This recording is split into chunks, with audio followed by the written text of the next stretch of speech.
और देशहित की शुरुआत एक बहुत बड़ी खबर के साथ कर रहे हैं। अभी हमको एक खबर मिल रही है कि एनएसए अजीत डोभाल प्रधानमंत्री नरेंद्र मोदी की मुलाकात हुई है। ये बड़ी खबर इस वक्त की भारत चीन विवाद के बीच एनएसए अजीत डोभाल और प्रधानमंत्री नरेंद्र मोदी की मुलाकात हुई और यह मुलाकात बहुत अहम बताई जा रही है इस लिहाज से क्योंकि ये सूत्र हमको बता रहे हैं कि एलएसी और मौजूदा विवाद को लेकर बातचीत हुई है। और आप जानते हैं 5 तारीख को रक्षा मंत्री चीन के भारत के रक्षा मंत्री मिले, 10 तारीख को भारत के आप जो हैं विदेश मंत्री एस जयशंकर उनकी मुलाकात हुई चीन के विदेश मंत्री से। और अब एनएसए अजीत डोभाल राष्ट्रीय सुरक्षा सलाहकार अजीत डोभाल की मुलाकात प्रधानमंत्री नरेंद्र मोदी से बातचीत हुई है। सूत्र बता रहे हैं कि एलएसी को लेकर जो मौजूदा स्थिति है उसको लेकर और इसके अलावा भारत चीन विवाद को लेकर बातचीत हुई है। ये सीमा विवाद को लेकर इस वक्त की बड़ी खबर 8 बज रहे हैं रात के और इस वक्त की बड़ी खबर इस वक्त हमको मिल रही है। राष्ट्रीय सुरक्षा सलाहकार और प्रधानमंत्री नरेंद्र मोदी की मुलाकात हुई है, बातचीत हुई है। दूसरी तस्वीर आप देख रहे हैं, यह मुलाकात इस लिहाज से है क्योंकि चीन के विदेश मंत्री और भारत के विदेश मंत्री एस जयशंकर की भी मुलाकात हुई है। एससीओ सम्मेलन में चीन के विदेश मंत्री और भारत के विदेश मंत्री एस जयशंकर की मुलाकात, 5 तारीख को रक्षा मंत्रियों की भी मुलाकात हुई है। जी मीडिया संवाददाता रविंद्र इस वक्त हमारे साथ जुड़ चुके हैं। रविंद्र, एलएसी को लेकर बैठक, एलएसी को लेकर बातचीत हुई है?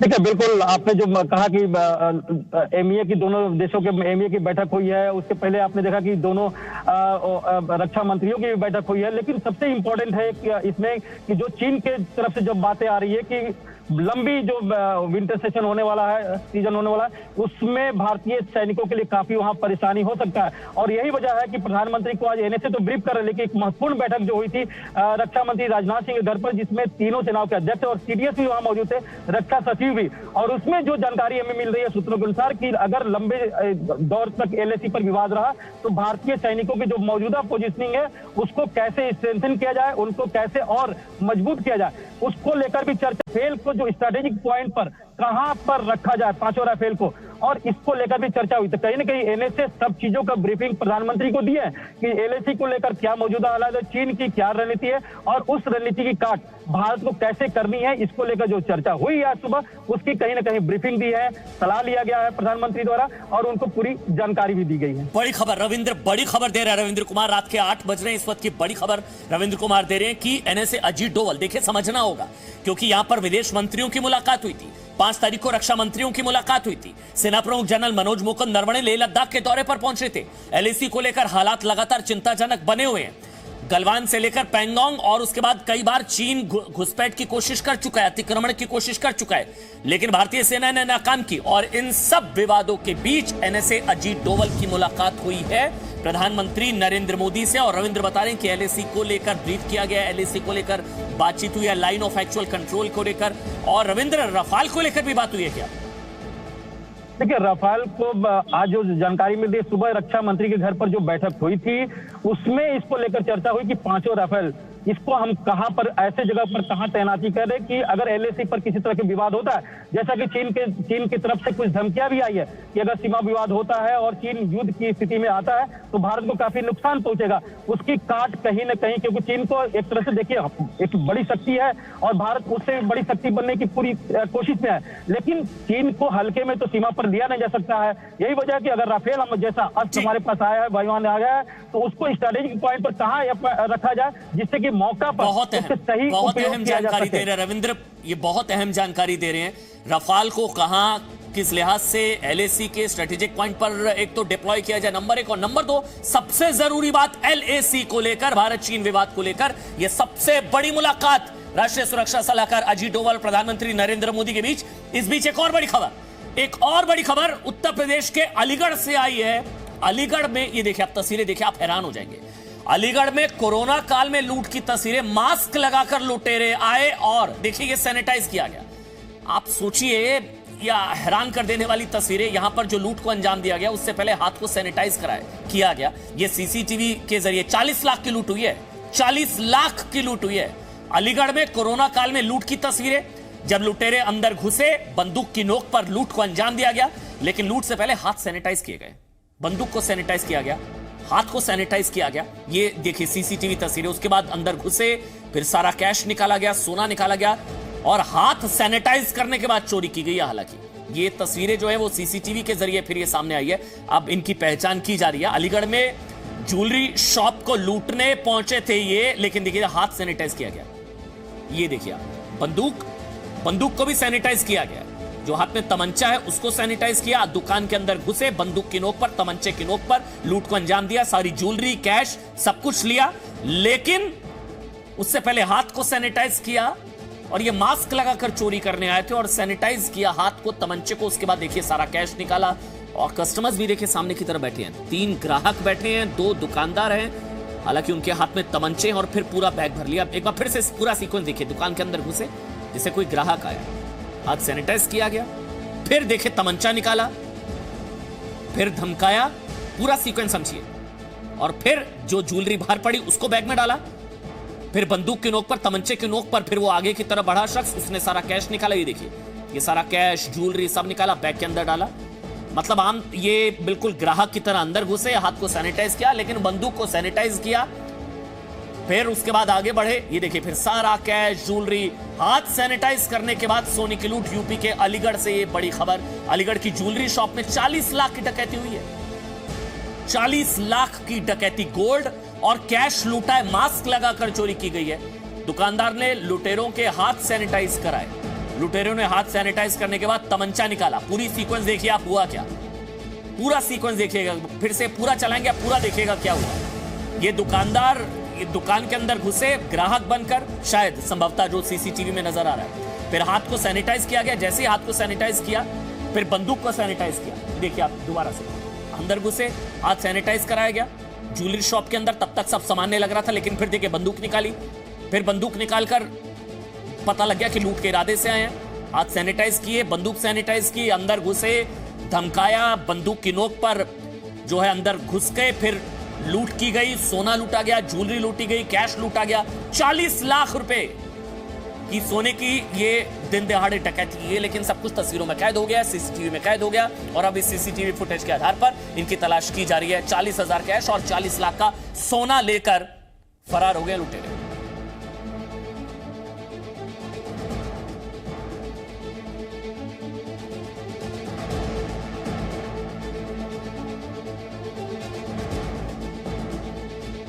मतलब पहले हाथ साफ किया, फिर ज्वेलरी की दुकान साफ कर दी, पूरी दुकान साफ कर दी। पहले हाथ साफ किया, सैनिटाइज हाथ साफ किया, फिर दुकान साफ की। आराम से घुसे, कोई डर नहीं, कोई खौफ नहीं दिखे ना चेहरे पर। मास्क लगाया हुआ है, चेहरा भी नहीं ढका हुआ, क्योंकि मास्क से ही चेहरा ढक जाता है। आधा चेहरा तो मास्क से ढका हुआ है इनका। ये 3 लोग हैं, 1 2 3 लोग हैं। और दुकान के अंदर 5 लोग बैठे हुए हैं, 3 ग्राहक और 2 सामने की तरफ जो शॉपकीपर्स हैं, जो दुकानदार हैं वो 2 हैं और 3 सामने की तरफ बैठे। लेकिन ये 3 आए, बहुत ही आराम से लूट को अंजाम दिया गया है। लेकिन मास्क लगाकर ये लूट की संभवतः पहली तस्वीरें कोरोना काल में, जिसमें सैनिटाइज करके पहले हाथ साफ फिर दुकान साफ। और अब बात रिया के झूठ पर जी न्यूज की सच की स्ट्राइक की। That's not terrace. This is me and I. That's not terrace. This is me and I. That's tobacco. Herbal sticks. नहीं है। अभी मेरे हाथ में है। ये take sufficient. Herbal sticks. नहीं है। अभी मेरे हाथ में है। ये take sufficient.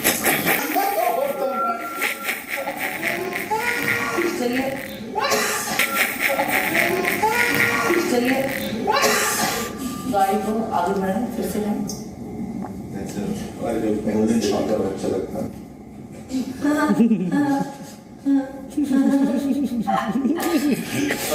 बाबा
देखिए, जो वीडियो आपने देखा, विस्फोटक वीडियो आपने देखा, इससे एक चीज पूरी तरीके से साफ हो गई। रिया ने झूठ बोला था कि वो ड्रग्स नहीं लेती। जब जमानत याचिका दाखिल की गई थी, रिया चक्रवर्ती की तरफ से कहा गया कि मैंने ड्रग्स नहीं लिया, मैं ड्रग्स नहीं लेती, एनसीबी के दबाव में मेरे से उगलवाया गया। लेकिन इस वीडियो में एक चीज पूरी तरीके से साफ हो चुकी है कि रिया चक्रवर्ती ने झूठ बोला था, वो ड्रग्स लेती थी। नंबर 1। नंबर 2, सुशांत की ये स्थिति इसी वजह से हुई। सुशांत को ड्रग्स देकर प्लानिंग के तहत इस हालत तक पहुंचाया गया। चलिए, आपको दिखाते हैं कि सुशांत के न्याय की लड़ाई कहां से कहां तक पहुंच चुकी है और के सुशांत केस के पात्रों का सियासी बंटवारा जो है वो हो चुका है। देखिए, बिहार में कुछ महीनों में चुनाव है, समझिएगा इस चीज को। इसलिए सुशांत को जेडीयू ने बिहार का बेटा बताकर इंसाफ मांगा था। सुशांत बिहार का बेटा, कंगना के ऑफिस में बुलडोजर चला। इसके बाद हिमाचल प्रदेश के मुख्यमंत्री जयराम ठाकुर ने उन्हें हिमाचल की बेटी बता दिया। कंगना हिमाचल की बेटी जयराम ठाकुर के लिए, बीजेपी के लिए। और अब कांग्रेस रिया चक्रवर्ती के समर्थन में उन्हें बंगाली ब्राह्मण बता रही है। कांग्रेस अधीर रंजन चौधरी वो कह रहे हैं कि बंगाली ब्राह्मण बेटी है रिया चक्रवर्ती। कांग्रेस सांसद अधीर रंजन चौधरी ने कहा कि रिया का मीडिया ट्रायल हो रहा है और रिया के पिता को भी अपनी बेटी के लिए न्याय मांगने का हक मिलना चाहिए। इंसाफ की किसी को चिंता नहीं है, चिंता है तो सिर्फ और सिर्फ वोट की। तो देश देख रहे हैं आप और अब मैं हूं आपके साथ शिरीन। अब चीन की खबर लेने का समय आ गया है। आज हम आपको जी न्यूज पर चीन के झूठ के 10 सबूत बारी बारी दिखाएंगे। हम आपको सबूतों के साथ ही बताएंगे कि कैसे चीन एक तरफ बातचीत की टेबल पर बात करने की बात करता है, शांति का राग अलाप रहा है, लेकिन बॉर्डर पर लगातार कैसे वो उकसावे का काम कर रहा है और उससे जुड़े कदम उठा रहा है, युद्ध का माहौल बना रहा है। लेकिन इससे पहले आपको यहाँ पर यह जानना भी जरूरी है कि चीन के साथ बातचीत में भी कैसे भारत लगातार कूटनीतिक प्रहार कर रहा है। कल मॉस्को में भारत और चीन के विदेश मंत्रियों की 2 घंटे तक बैठक चली। इस बैठक में भारत के विदेश मंत्री एस जयशंकर ने चीन के विदेश मंत्री वांग यी से एलएसी के तनाव को लेकर चर्चा की। एस जयशंकर ने वांग यी को कड़े शब्दों में साफ साफ कह दिया कि चीन ने 1993 और 1996 के सीमा समझौतों पर उल्लंघन किया है, जबकि भारतीय सेना सीमा पर समझौते और प्रोटोकॉल का पालन कर रही है और भारत एलएसी पर यथास्थिति को बदलने की कोशिश को सफल नहीं होने देगा। वहीं पूर्वी लद्दाख में हुई घटना का दोनों देशों के रिश्तों पर साफ असर पड़ सकता है। ये साफ और सटीक संदेश बातचीत के दौरान दे दिया गया है भारत की तरफ से चीन को। तो मॉस्को में इसके बाद दोनों देशों की तरफ से ज्वाइंट स्टेटमेंट भी जारी हुआ। भारत और चीन में 5 मुद्दों पर सहमति बनी। चीन ने भरोसा दिलाने की कोशिश की कि यहां असहमतियों को तनाव में नहीं बदलने देंगे। सीमा पर जो मौजूदा स्थिति है दोनों के पक्ष में बिल्कुल नहीं है। दोनों देशों की सेनाओं में बातचीत जारी रहेगी और बॉर्डर पर उचित दूरी बनाकर तनाव को कम करना चाहिए और सैनिकों की तरफ से उकसावे वाली कार्रवाई बिल्कुल बर्दाश्त नहीं होगी और ना ही होनी चाहिए दोनों की तरफ से। तो लेकिन जैसा हमने आपको यहाँ पर पहले भी बताया कि ये जो चीन है वो सिर्फ झूठ बोलता है, बातचीत भी करता है और बॉर्डर पर विश्वासघात भी करता रहता है। और इसीलिए जी न्यूज ने ये ठाना है कि आपको हम चीन का हर झूठ बताएंगे और उस झूठ का पर्दाफाश भी करेंगे, यानी उसके पीछे का सच क्या है वो आप जी न्यूज पर देखेंगे। एलएसी से जी न्यूज वर्ल्ड एक्सक्लूसिव खबर इस वक्त ये है कि चीन एलएसी पर टकराव की नए सिरे से तैयारी कर रहा है। चीन ने एलएसी पर तैनात अपने सैनिकों को अब आधुनिक हथियार दे दिए हैं और चीन की एयर डिफेंस के नए सिस्टम को एलएसी के करीब लाया गया है। चीन के बड़े सैन्य अधिकारी फॉरवर्ड एरिया में लगातार दौरे कर रहे हैं। पूर्वी लद्दाख में चीन अपनी तरफ सैनिकों को सर्दियों में रुकने के लिए बड़े पैमाने पर शेल्टर भी बना रहा है। तो आप समझिए अब कि कथनी और करनी में कितना फर्क है और चीन कैसे अब विश्वासघात करने की नई प्लानिंग कर रहा है। मेरे साथ मेरे सहयोगी कृष्ण मोहन मिश्रा जो कि इस वक्त ग्राउंड जीरो पर हैं, लगातार अपडेट हम तक पहुंचा रहे हैं, उनके पास चलते हैं। कृष्ण मोहन मिश्रा, नए सिरे से तैयारी, अब आधुनिक हथियारों के साथ सैनिकों की तैनाती, ये नया विश्वासघात चीन का, नया झूठ का पर्दाफाश।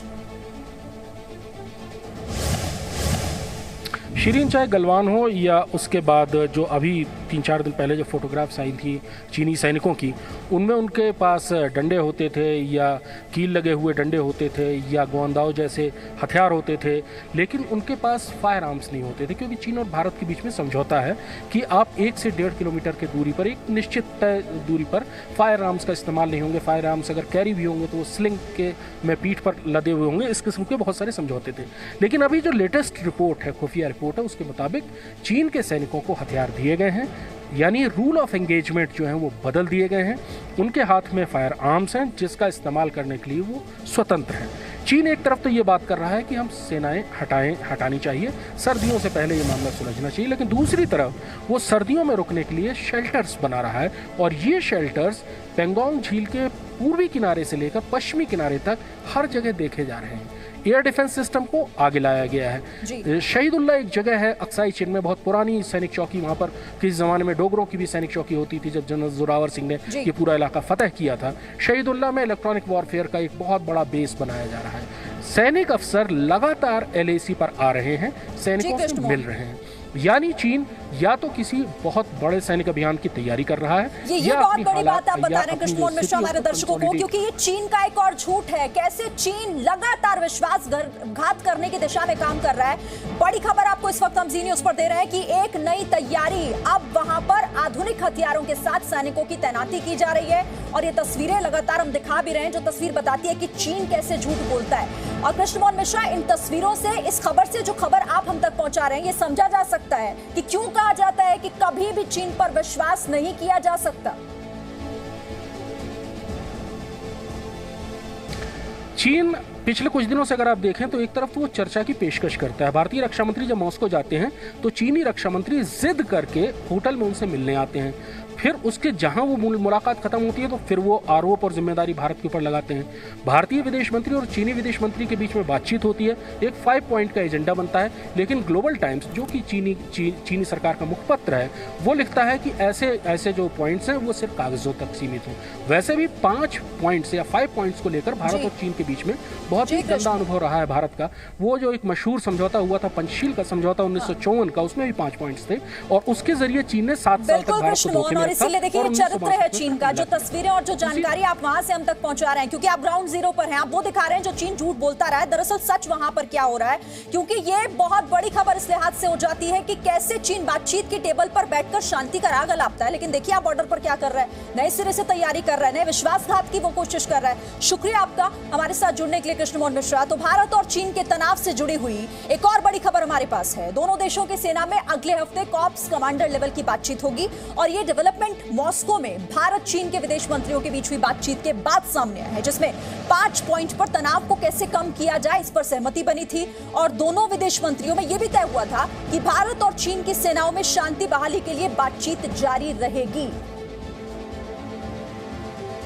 तो हम लगातार आपको बता रहे हैं कि चीन का झूठ क्या कहता है, चीन का झूठ क्या है। जी न्यूज़ पर हम आपको अब सबूत दिखाते हैं। तो ये चीन का झूठ हुआ, लेकिन इससे जुड़े 10 सबूत भी, क्योंकि जी न्यूज़ लगातार चीन के हर झूठ का पर्दाफाश करता है। मॉस्को में बातचीत, लेकिन LAC पर घात की तैयारी, चीन का यही सच है। और सबसे पहले आपको बताते हैं कि चीन के 3 झूठ कौन से हैं, वो देखिए आप, जिसमें चीन की जो ये नई साजिश है उसका सीधे खुलासा हो रहा है। LAC पर चीन लगातार अपनी सैन्य तैयारी मजबूत कर रहा है। चीन के सैनिकों के हाथों में अब भाले नहीं होते हैं, आधुनिक हथियार हैं। अक्साई चिन से चीन ने इलेक्ट्रॉनिक वॉरफेयर की तैयारी तेज की है। एक रिपोर्ट देखिए।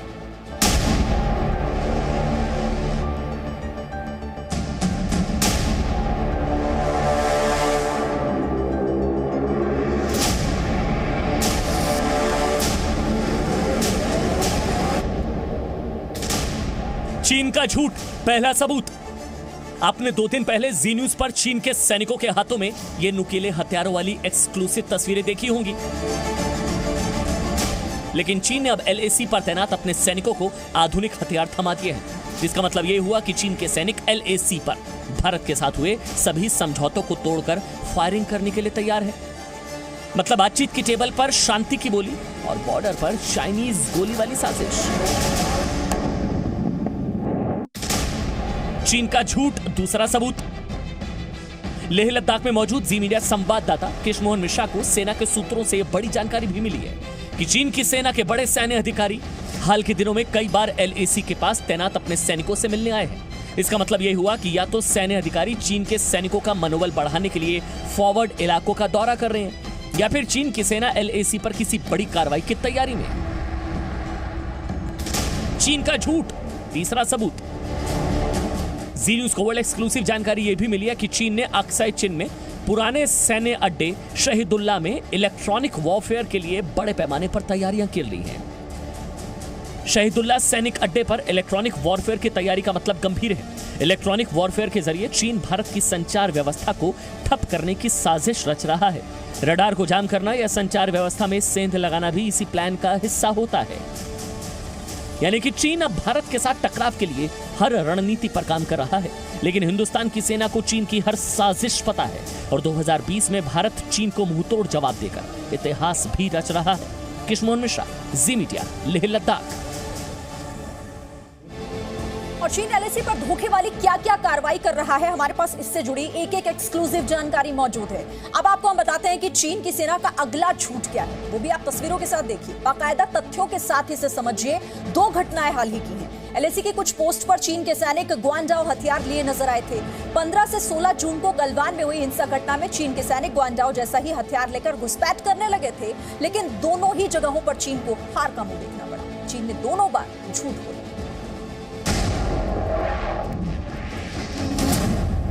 चीन का झूठ, चौथा सबूत।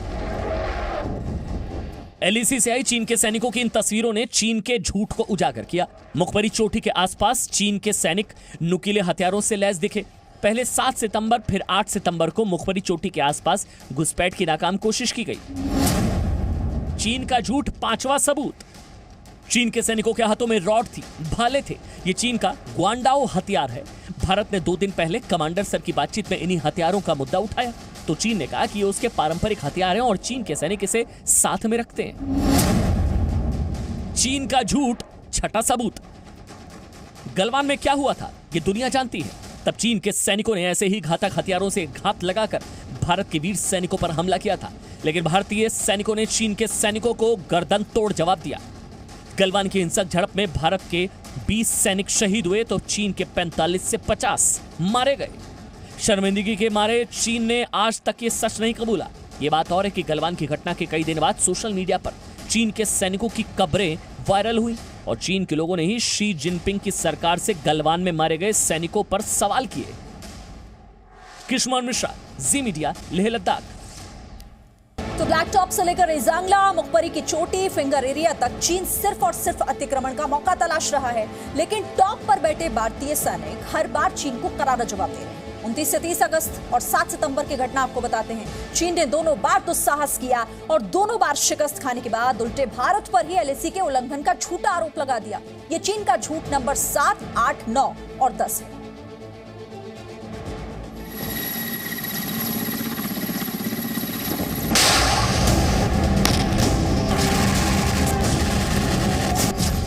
चीन का झूठ, 7वां सबूत। 29-30 अगस्त की तारीख थी, मध्य रात्रि का समय था। पीएलए के करीब 500 सैनिक पेंगोंग के थाकुंग इलाके में घुसपैठ के इरादे से आगे बढ़े। वो अपने साथ टैंक और गोला बारूद लाए थे, लेकिन भारतीय सेना यहां पहले से मुस्तैद थी।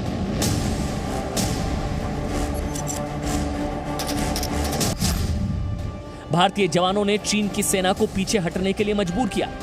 भारतीय सैनिकों ने पराक्रम दिखाते हुए ब्लैक टॉप से लेकर हेलमेट टॉप तक तिरंगा फहरा दिया। इसके बाद चीन के विदेश मंत्रालय ने हार कबूलने की बजाय झूठ बोला। चीन का झूठ, 8वां सबूत। चीन ब्लैक टॉप छिन जाने से तिलमिलाया था। इसी के बाद चीन की सेना ने 7 सितंबर को मुखबरी चोटी पर कब्जा करने का नापाक प्लान बनाया। चीन के सैनिक आगे बढ़े तो मुखबरी की चोटी पर भारतीय सैनिक पहले से तैयार थे। उन्होंने चीन को आगे बढ़ने से रोका।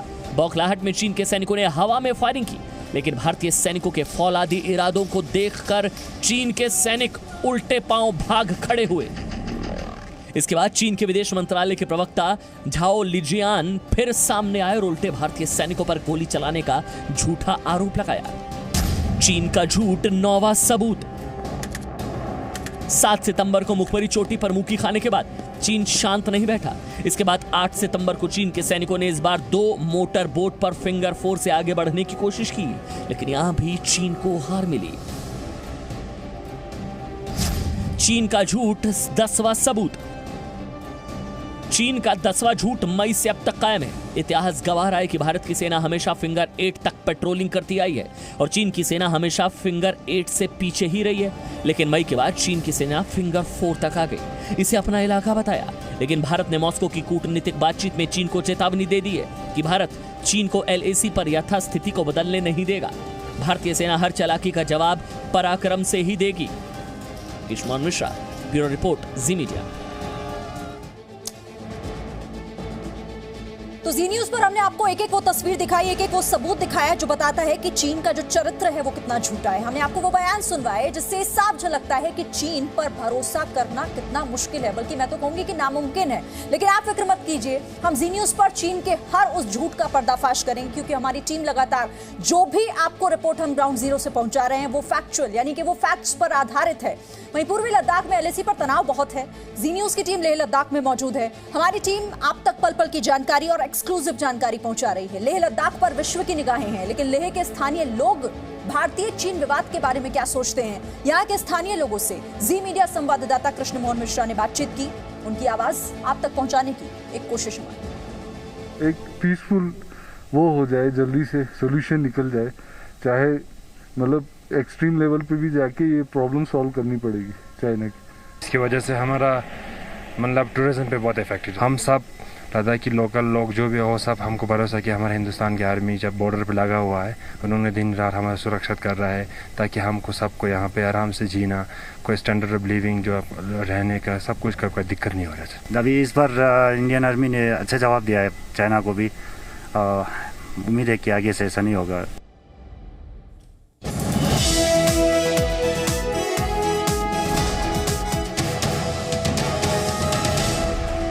Presenting B News app, available on Google Play and App Store. Download it now.